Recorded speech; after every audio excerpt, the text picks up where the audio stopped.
O plenário do Supremo deve analisar hoje a validade da incidência do imposto sobre produtos industrializados, o IPI, na importação de carros de pessoa física para uso próprio.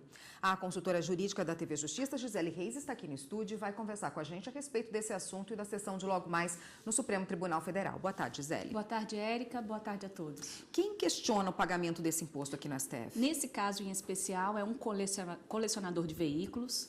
Ele, na verdade, acabou importando um carro que é de 1964 e ele importou esse carro para uso próprio por ser colecionador.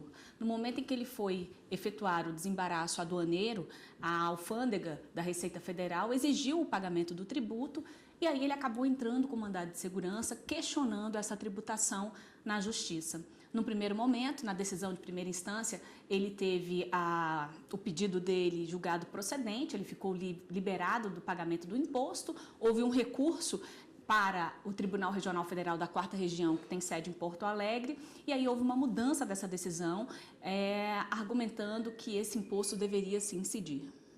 Gisele, esse é um tema recorrente no judiciário, né? O STJ já analisou a temática semelhante. Já analisou, sim. Nós tivemos, inclusive, foi um caso julgado no Superior Tribunal de Justiça, que foi julgado, foi um recurso especial, que foi julgado sob o rito do que o nosso Código de Processo Civil estabelece de recurso repetitivo. Algo semelhante à repercussão geral aqui no STF.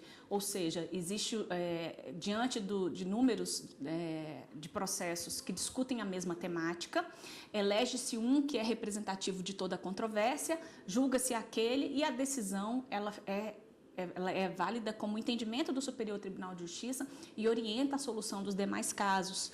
Então, no Superior Tribunal de Justiça, houve um entendimento de que não incide o IPI quando se tratar de importação de veículo para uso próprio. E por qual razão? Porque, de acordo com a fundamentação desse julgamento, o imposto, o IPI, ele tem, a base de cálculo dele tem que estar relacionada a operações de natureza mercantil. E nos casos concretos em que as pessoas adquirem o veículo para uso próprio, fica descaracterizada essa atividade mercantil, porque a pessoa que acaba importando, ele é o próprio consumidor final. Então, entendem que, de acordo com o STJ, haveria, na verdade, uma possibilidade de bitributação caso se admitisse a incidência desse imposto. Então, no Superior Tribunal de Justiça, foi uma decisão tomada por maioria, houve esse entendimento de que não incidiria o IPI. Mas a gente sabe que a última palavra em relação ao entendimento, né, dessa interpretação, até porque envolve uma análise da Constituição Federal, ela se dá pelo Supremo Tribunal Federal. Nesse caso em especial, o recurso está aqui na Suprema Corte, foi reconhecida a repercussão geral, ou seja, a decisão do Supremo realmente vai orientar toda a justiça brasileira e vai dar, é o ponto final em relação ao tudo que está sendo debatido aqui na sessão plenária. É o segundo item da pauta de hoje. E o julgamento já foi iniciado? Já foi iniciado, nós tivemos o voto do ministro relator, que é o ministro Marco Aurélio. Houve um pedido de vista do ministro Luiz Roberto Barroso, então ele deve prosseguir com a apresentação desse voto vista do ministro Luiz Roberto Barroso. Para o ministro Marco Aurélio, o imposto deve incidir. Ele entende que, neste caso, a própria Constituição Federal, ela não distingue se a pessoa que adquire o produto é pessoa física ou é pessoa jurídica, ou seja, ele entende que a partir do momento em que se tem o fato gerador e para ele restaria caracterizado com essa importação, porque o imposto ele incidiria, não é a importação de produto industrializado. Então, ele entende que nesses casos o imposto ele é devido e, inclusive, se esse imposto não houver a incidência desse imposto, haveria, inclusive, prejuízo para o mercado nacional, prejudicando, inclusive, o princípio da livre concorrência, isso de acordo com o ministro Marco Aurélio. Tá ótimo, vamos aguardar, então, os demais ministros, né, se pronunciarem sobre o assunto. Sim. No próximo bloco, a gente volta para falar dos demais processos que estão na pauta de hoje do Supremo Tribunal Federal. Ok. Aqui no estúdio, nós voltamos a falar com a consultora jurídica da TV Justiça, Gisele Reis, sobre a pauta da sessão de logo mais no Supremo Tribunal Federal. Gisele, ontem a gente falou sobre o tratamento social do transexual, né? Estava na pauta de ontem, não foi votada, entrou na pauta de hoje. Está na pauta de hoje, inclusive como o primeiro item da pauta. nem sempre aquela previsão de processos que estão previstos para serem julgados acabam sendo todos chamados a julgamento, né? Ontem o Supremo Tribunal Federal acabou se debruçando sobre a análise de um único processo, então esse que estava na pauta acabou sendo transferido para a pauta de hoje. Há uma expectativa de que realmente ele seja chamado a julgamento por ser o primeiro item da pauta de hoje. O que se discute aqui? A discussão de fundo é sobre o direito à indenização de um transexual que acabou sendo impedido de usar um banheiro feminino num shopping center de Florianópolis, Santa Catarina. No primeiro momento, ele teve uma decisão favorável da Justiça de primeiro grau, em seguida houve o recurso do shopping center e aí houve uma mudança da decisão do Tribunal de Justiça local, no sentido de que não haveria caracterização do dano moral. Então, o caso chega agora ao Supremo Tribunal Federal contra essa decisão do Tribunal de Justiça de Santa Catarina, exatamente questionando esse direito à indenização.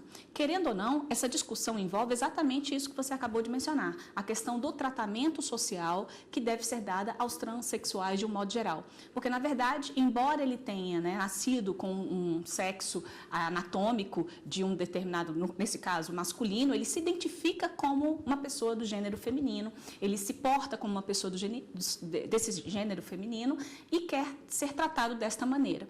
Então, a discussão é exatamente saber se esse tratamento está ou não amparado pela Constituição Federal.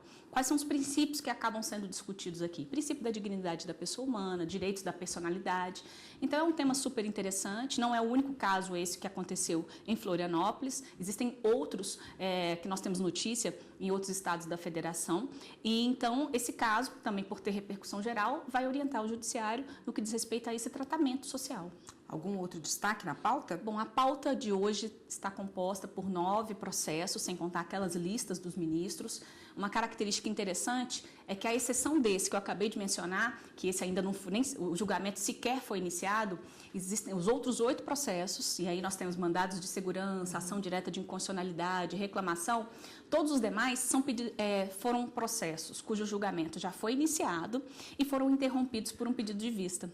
Então, um deles, que eu poderia citar, é uma ação direta de inconstitucionalidade que foi ajuizada contra uma lei de 2008 e ela tratou sobre as centrais sindicais e acabou alterando alguns dispositivos da consolidação das leis do trabalho. E o que se questiona aqui é exatamente a constitucionalidade de um percentual dessa contribuição social que é destinada às centrais sindicais. Atualmente, esse percentual é de 10%. Então, em questionamento está exatamente a constitucionalidade ou não das centrais sindicais receberem parte desse tributo. Um outro caso que também está na pauta, que nós já tivemos oportunidade de tratar aqui, mesmo na bancada do Jornal da Justiça, é um mandado de segurança que trata sobre o trancamento da pauta do Congresso Nacional em relação àquelas medidas provisórias que não foram julgadas dentro do prazo que a Constituição estabelece para que elas sejam apreciadas. Então, o grande questionamento é saber se o Congresso deixa de analisar as medidas provisórias no prazo previsto na Constituição Federal, se isso gera o trancamento da pauta. E gerando o trancamento da pauta, quais seriam as matérias que efetivamente poderiam ou não poderiam ser apreciadas pelo Congresso? Quer dizer, uma pauta recheada hoje, né? Bem recheada, temas diversos, E aguarda-se, então, que essas decisões realmente venham ser definidas pelo Supremo Tribunal Federal e certamente irão impactar toda a sociedade, porque é o posicionamento da Suprema Corte, que é a Corte Máxima brasileira, que faz a análise da Constituição Federal. Tá ótimo, Gisele. Obrigada pela participação por hoje. A semana que vem a gente volta para falar da pauta do Supremo Tribunal Federal. Até lá. Até lá.